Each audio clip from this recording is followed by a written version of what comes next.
thème, c'est la pauvreté. Est-ce que vous avez une définition pour vous de ce qu'est la pauvreté? Allez, tu as le doigt. C'est pas avoir d'argent.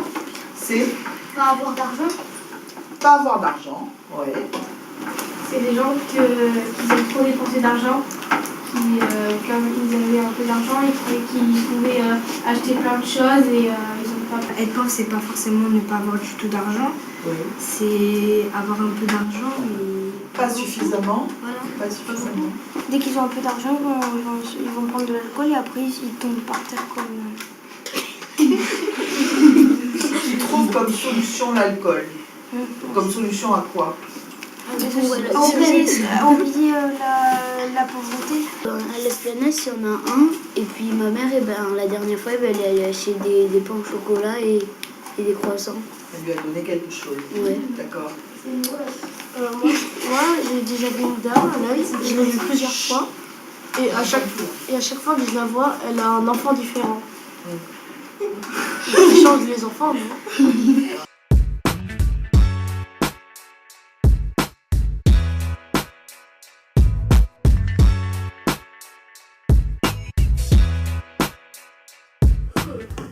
Alors quand on est justement comme ça dans une vie de misère, hein, quelles conséquences ça a pour les personnes? Elle est gênée parce que quand les gens y passent, tout le monde le regarde. Aussi, les conséquences, c'est qu'ils peut-être ils tombent dans la tristesse, dépression et tout. Oui, tu peux essayer d'expliquer. Hein. Parce que par exemple, ils étaient hauts, puis tout d'un coup, bam, ils sont tombés. Quand on voit les gens habillés, qui sont bien, qui rigolent, eh ben nous on n'est pas pareil, eh ben on veut plus vivre, on souffre. Ils se mettent à boire, ils veulent se suicider, comme s'ils veulent se suicider parce que c'est fini pour eux. On est dehors, on a froid, on peut pas avoir de médicaments parce qu'on n'a pas de mutuelle. Si on a des enfants, ils peuvent pas aller à l'école. Ils ont pas de travail, ils sont en manque d'affection. Tout ça, ça représente la galère pour moi.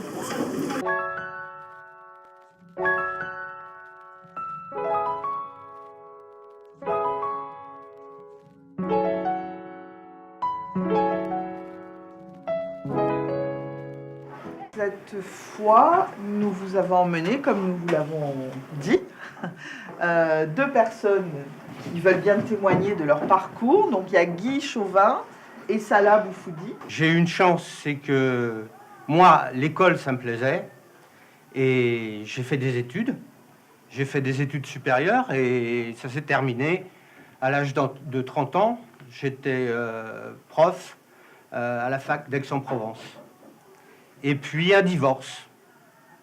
Et là, tout s'est effondré. Mais quand j'étais dans la rue, comment vous avez fait pour trouver à manger? Même si j'étais à la rue, il m'est arrivé de travailler en intérim.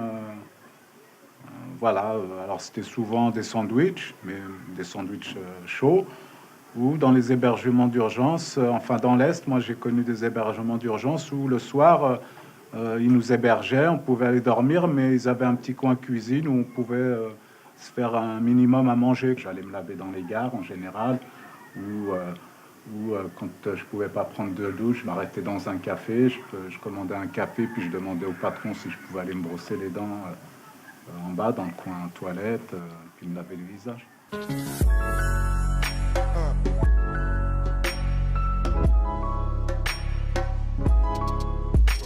Est-ce que quand vous êtes resté dans la rue dehors et tout, vous n'avez pas envie d'arrêter de vous battre et tout, de tout arrêter?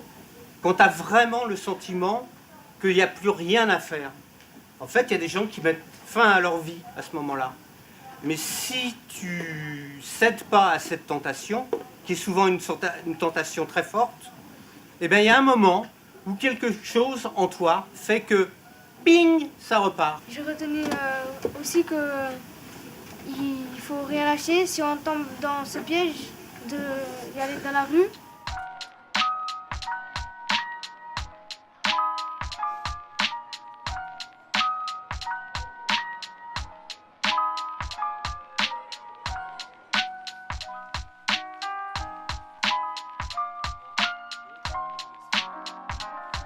on est parti de notre manuel pour voir un petit peu qu'il existait des inégalités à travers la planète.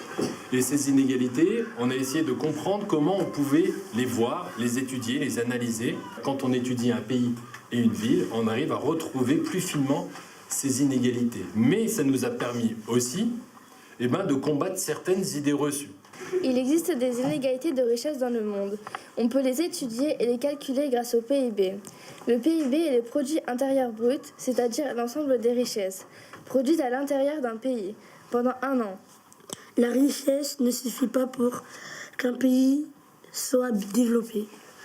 Il y a l'expérience de vie, les taux de scolarisation, le PIB par habitant et le taux de mortalité infantile. Il est donc plus intéressant d'étudier les inégalités à l'intérieur d'un pays ou d'une ville plutôt que d'étudier la limite nord-sud du monde qui ne nous apprend pas grand-chose.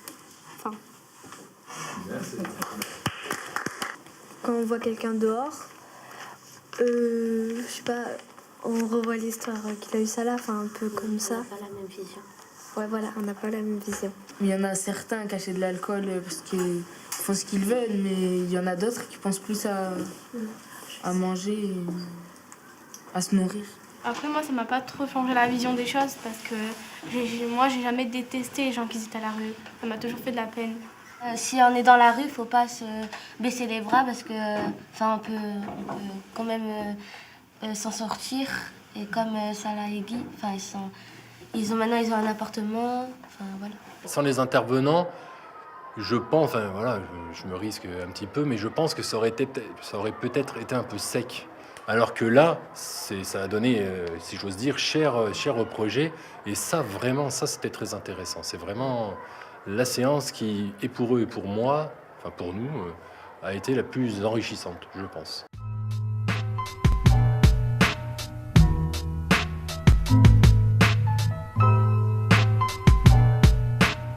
J'ai compris que quand t'es pauvre, on peut pas rester pauvre, on peut changer.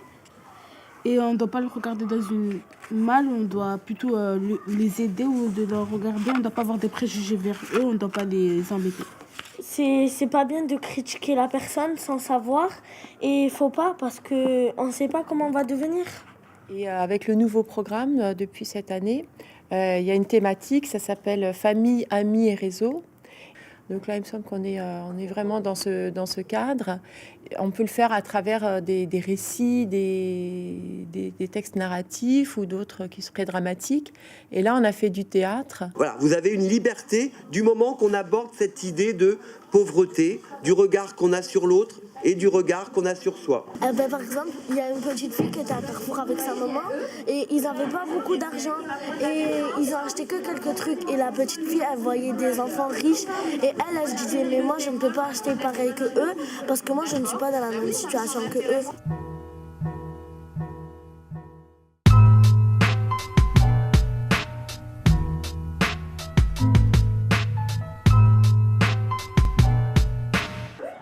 Ça joue.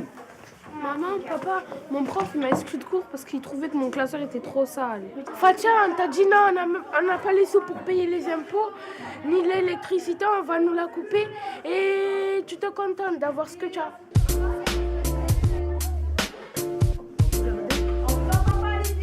Je pense que je vais prendre ça. Est-ce que vraiment pas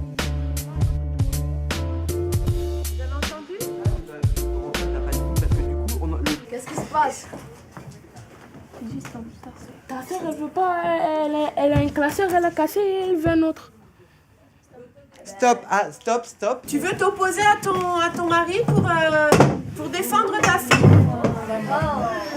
Alors, on va voir si ça fonctionne. Puisque c'est comme ça, mais c'est moi qui va travailler, toi tu vas rester à la maison faire le ménage. Tu n'as pas les sous pour travailler. Je peux aller travailler. Hein. Tu n'as pas les papiers. Tu sais.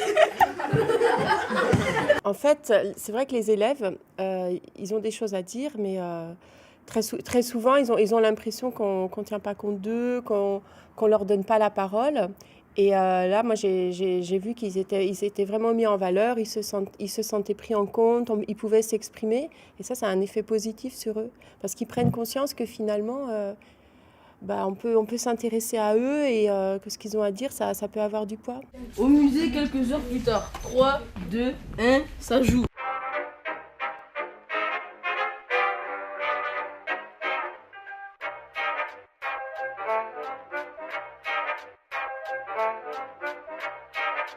Thank you.